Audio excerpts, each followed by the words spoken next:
What's going on, YouTube fam?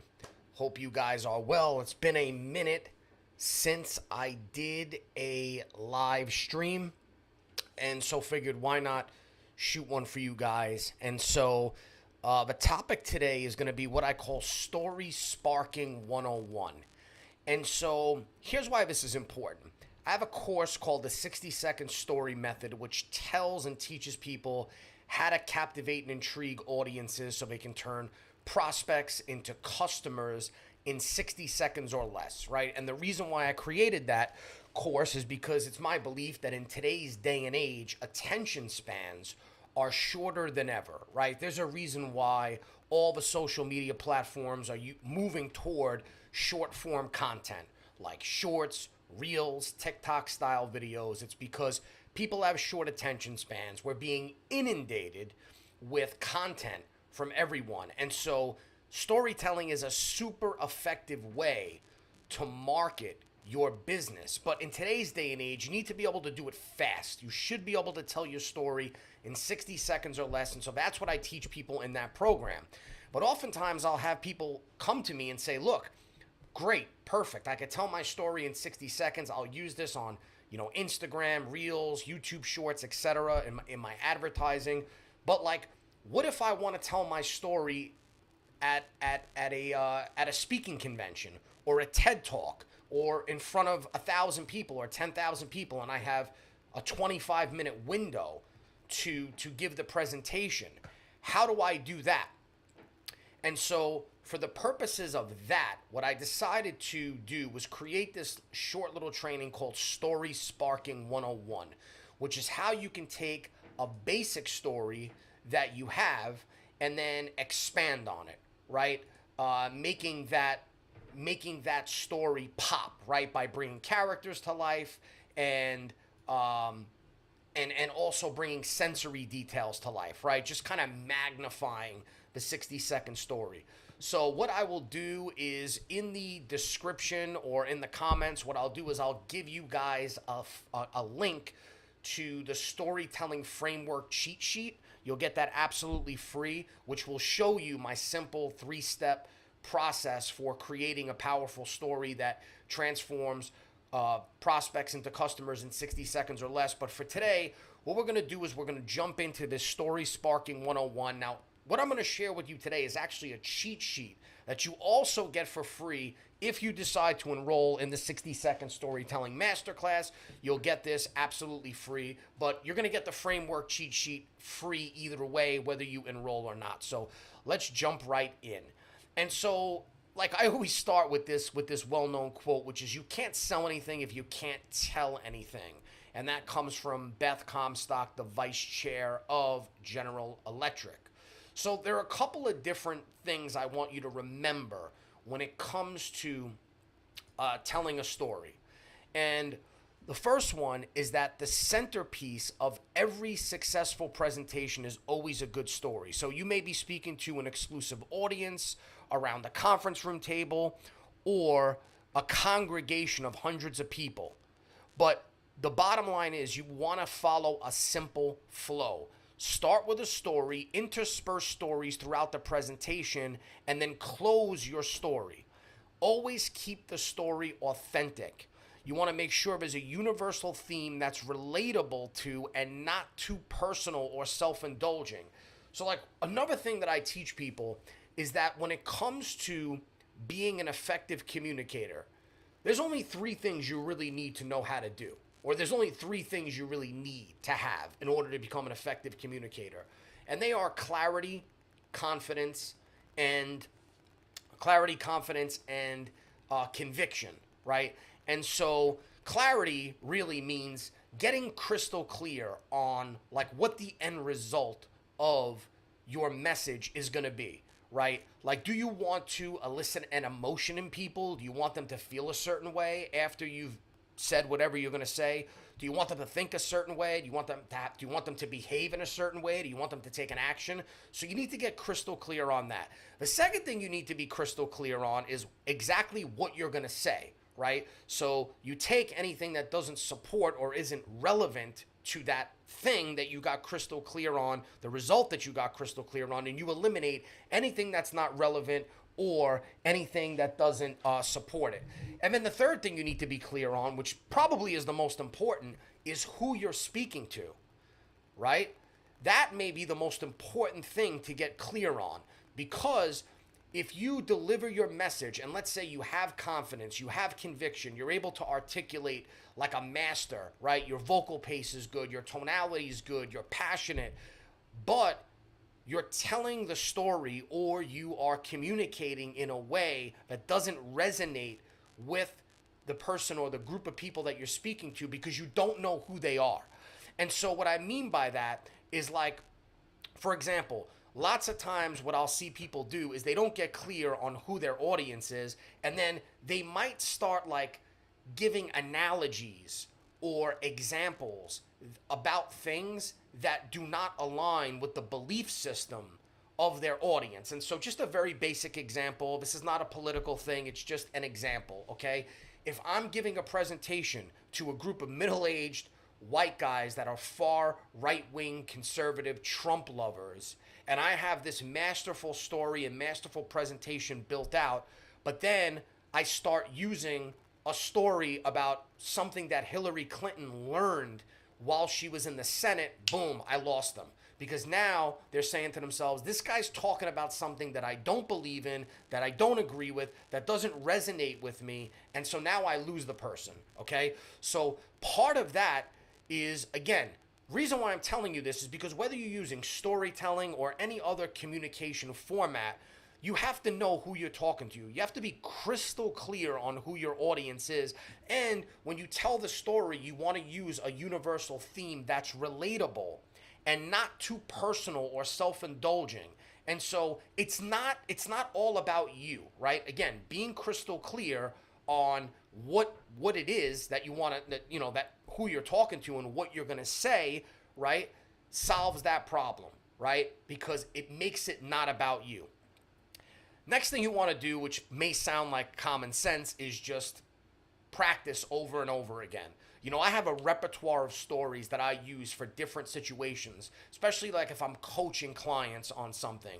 So I might be working with clients, helping them in their businesses. Mainly these days, I help a lot of online entrepreneurs create online marketing campaigns that get them new clients and customers.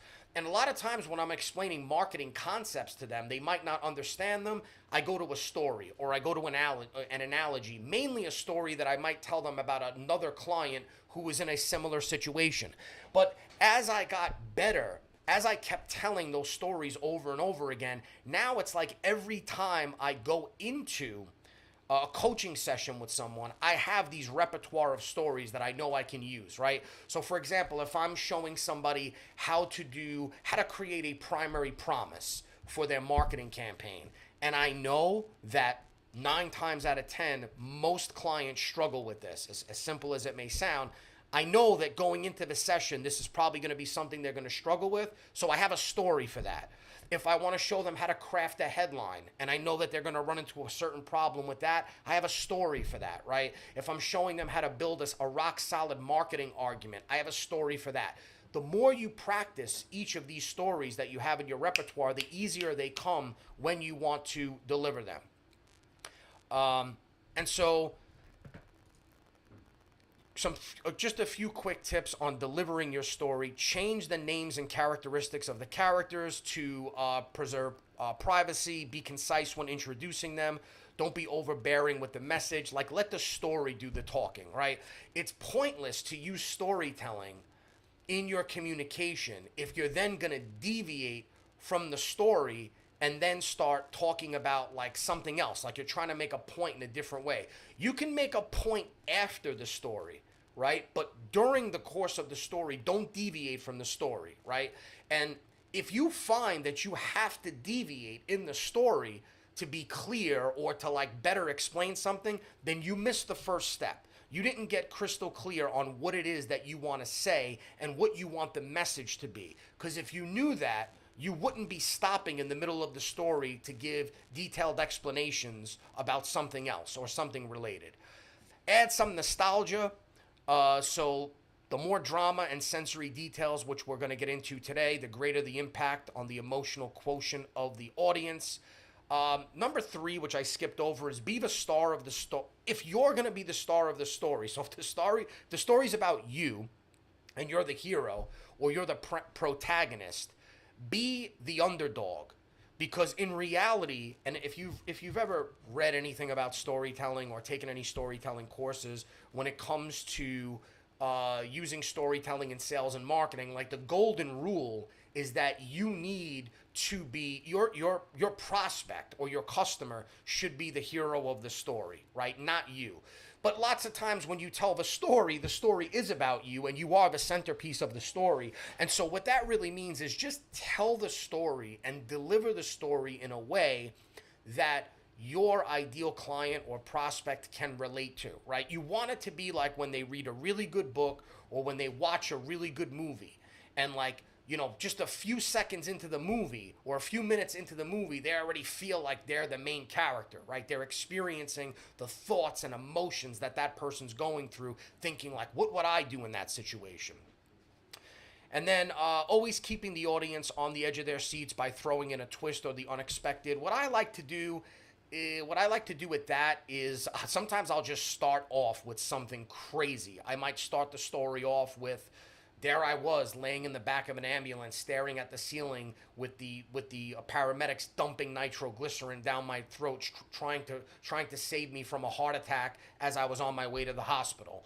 That actually happened to me, right? So I tell that story. Or there I was, in the middle of the highway with my car flipped over and the airbags deployed and all the windows shattered and all the stuff in my car spread out into the middle of the highway, and I'm crawling out of the window to get out of the car because I'm afraid it's going to explode. That also happened to me. Lots of crazy things have happened to me, but I will usually, if I've got something, right? If I've got something that I know has shock value to it, that I can use in a story to communicate a message of some sort, I'll use it. And I will start with the shock value, right? I'll open up the story with the shock value. Some more tips on delivering your story. Energy is essential, but that's a subtle force. It's hard to put a finger on that. It's part physical, but it also requires a focused mind and emotional intensity. Be as expressive as possible. Keeps the audience riveted on you. Vary the volume of your voice and expressions on your face. Make use of your body movements. Use your hands to gesture the passage of time. So a lot of times when I'm communicating or telling a story, and there might be something linear in the story, I'll actually use hand gestures like that, where people could see that I'm saying this was here, this was here, this was here, right? Because one of the most powerful things that you could do in any form of communication is utilizing contrast, right? The mind is almost, so first of all, we make decisions based on comparison and contrasting, right? If you eat a hamburger and you say, wow, that's a really good hamburger, right? Well, how do you know it's a good hamburger? Because you compare it to every other hamburger you've ever eaten, and then you kind of rate it. Like, is it better than the best? Is it worse than the worst I've ever eaten, right? How do you decide how you feel about someone if you're communicating with them, right? Well, you cross-reference and you compare and contrast things that they're saying with your thoughts, opinions, beliefs on the topic, and then you decide whether or not you agree with them or you like them, right? And so comparison is a very, very powerful thing in communication. The mind is constantly utilizing contrast and comparison, and it's constantly stimulated by contrast and comparison.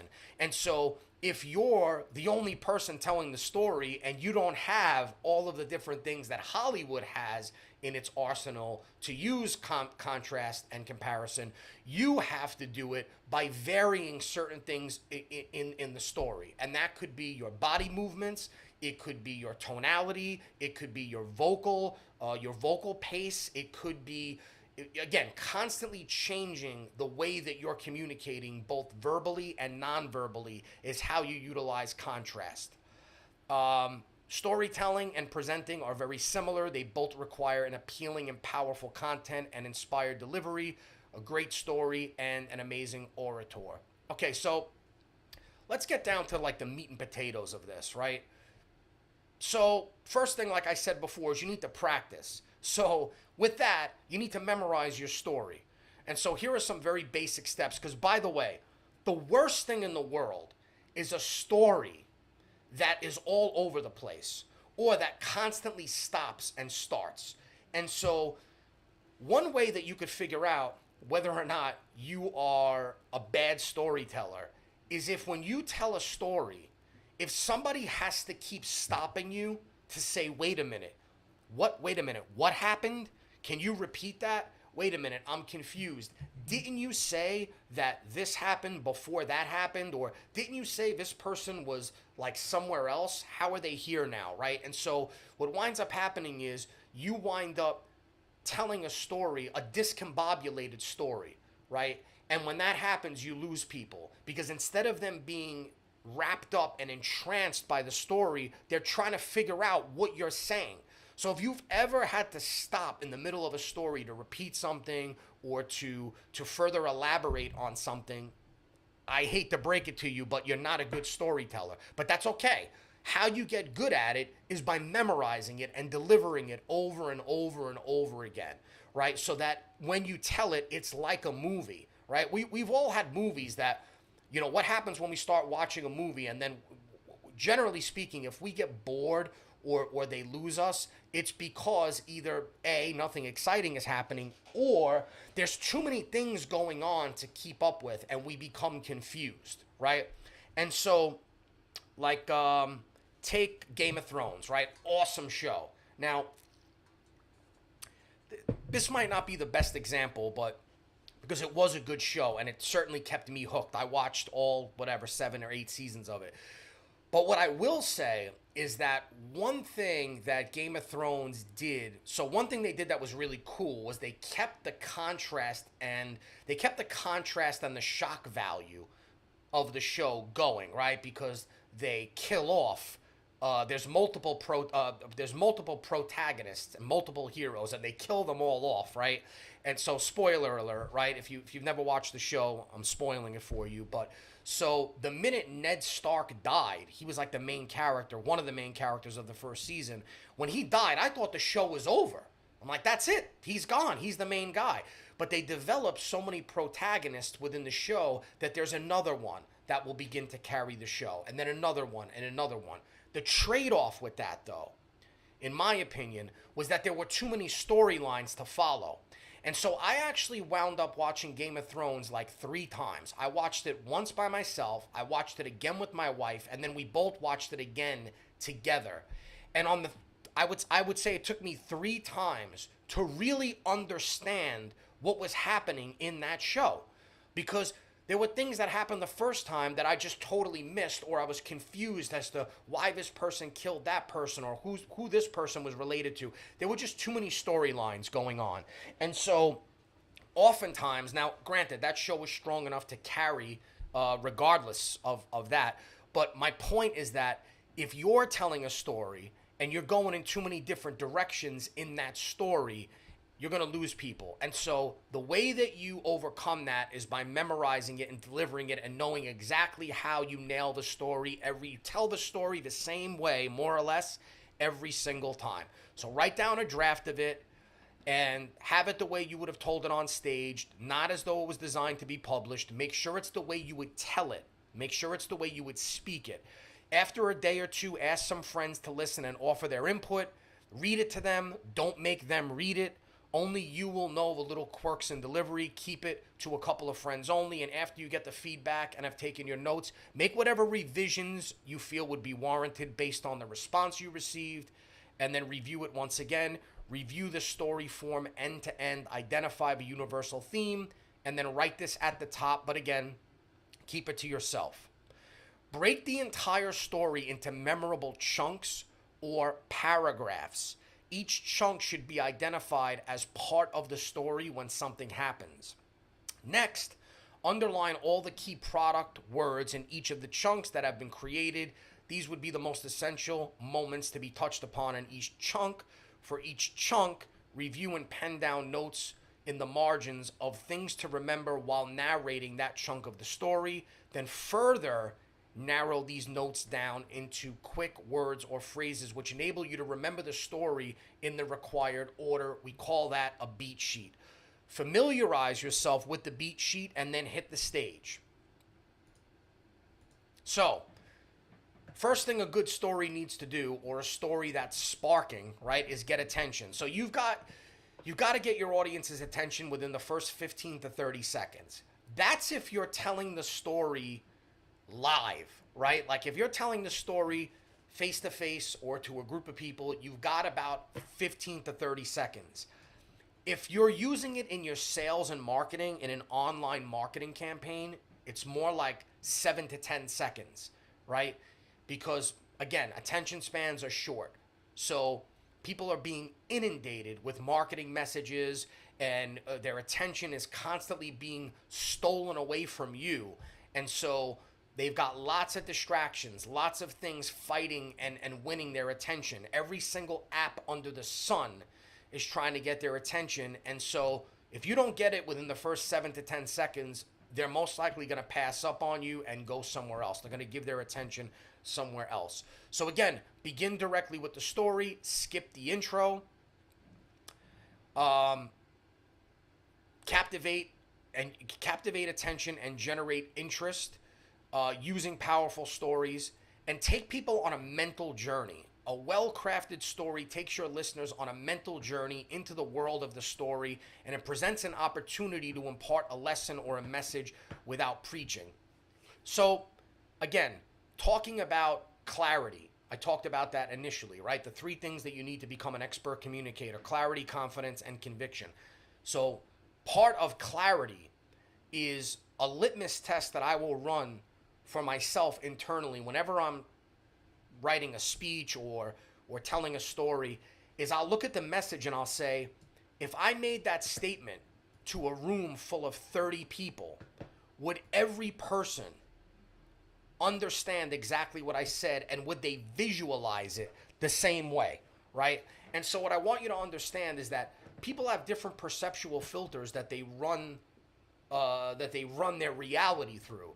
So objective reality is actually very subjective. And so people can look and hear and see the same message, and they could interpret it wildly differently. And so as a master communicator, you need to be aware of that, and you need to be able to do whatever it takes. You need to strip down your message and constantly refine it so that it's as close to being universally understood as possible.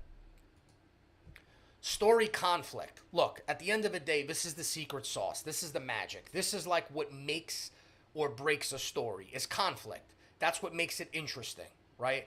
If I just told you about a person that's winning all the time, right? It might sound cool, but there's no intrigue in that, right? There's no interest in that. And so the element of conflict in a story makes it interesting. And the more of the conflict, the more captivated the audience is, right? So if I tell you a story about, let's just say, a guy who's somehow getting chased by another guy who's trying to kill him, and he's running and trying to get away from the person. Okay, so that's one element of conflict, right? Because you want to know, does he get caught? Does the guy catch him? Well, let's say now I tell you he's shooting at the guy. And as he's shooting at the guy, he winds up shooting him in the leg.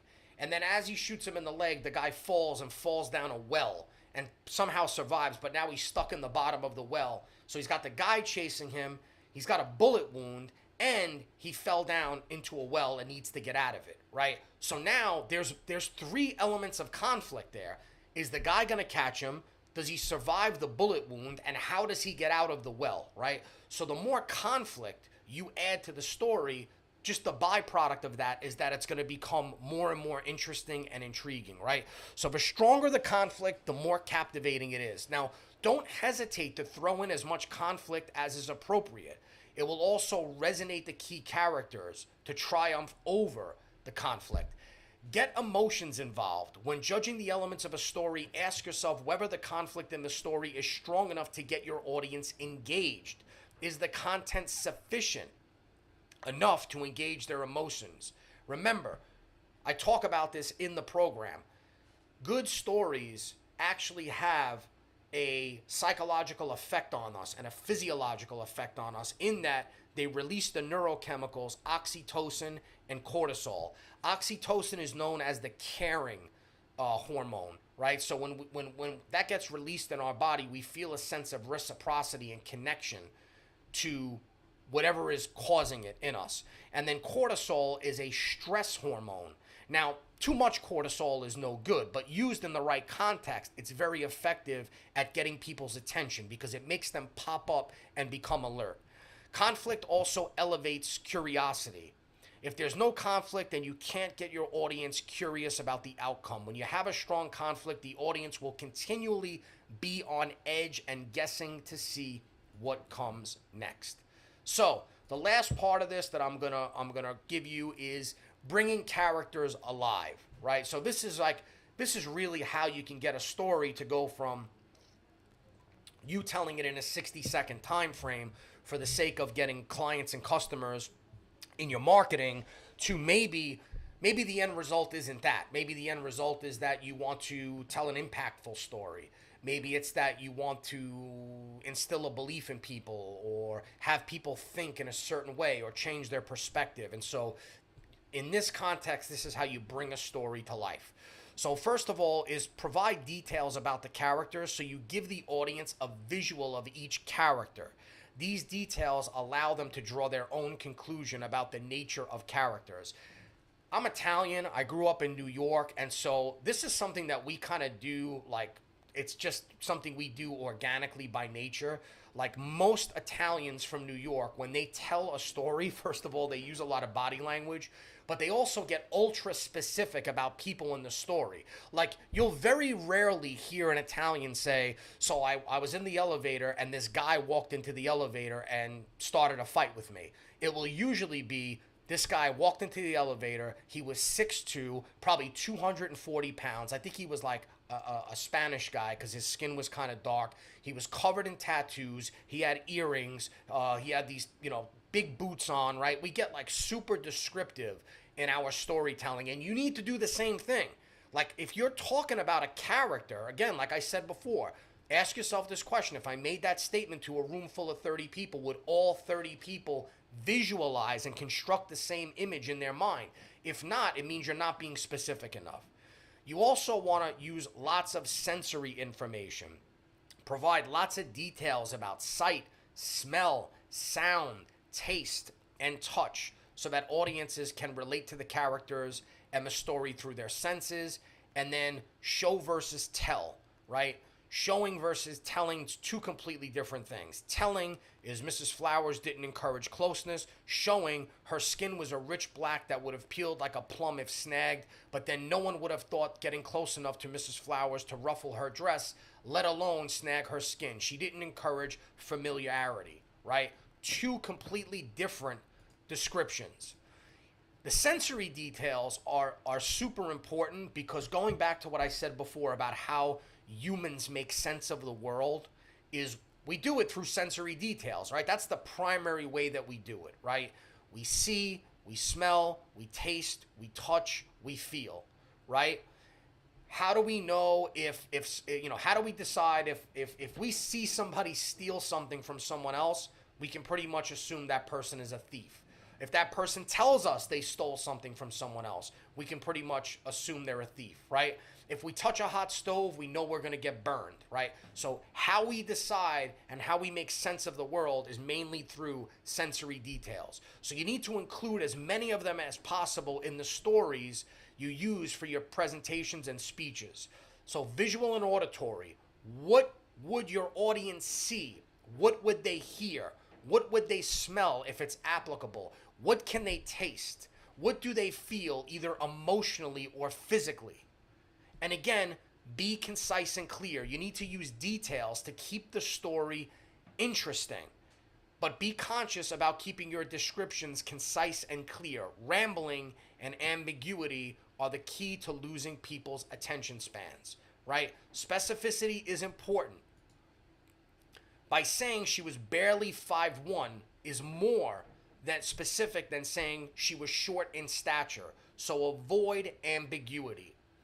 Specificity also equals credibility. When you add specific dates, percentages, and measurements, you add internal buy-in to your story. So now it becomes more believable, right? Seems like like a recount of a factual thing that actually happened.